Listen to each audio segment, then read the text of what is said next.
ડાંગ જિલ્લાના વઘઈ ખાતે નાગરિકોએ પ્રધાનમંત્રીના મન કી બાતનું લાઈવ પ્રસારણ સાંભળ્યું હતું। આ કાર્યક્રમમાં વિધાનસભામાં નાયબ દંડક વિજયભાઈ પટેલ, ભાજપના સંગઠન પ્રભારી રાજેશભાઈ દેસાઈ, ડાંગ જિલ્લા ભાજપ પ્રમુખ કિશોરભાઈ ગાવિત સહિત ભાજપના હોદ્દેદારો, ખેડૂતો પણ હાજર રહ્યા હતા અને કાર્યક્રમ સાંભળીને પોતાના મંતવ્યો આપ્યા હતા।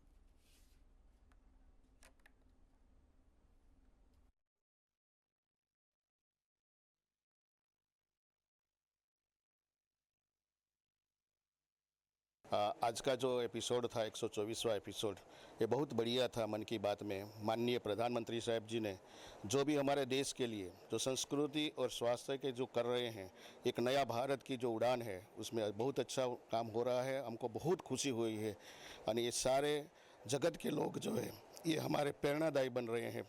हम एक छोटे से डांग डिस्ट्रिक्ट से में से भी हम इतना महसूस करते हैं, तो सारे वर्ल्ड में ये जो होगा वो बहुत अच्छा हमारे भारत देश का स्वाभिमान होगा।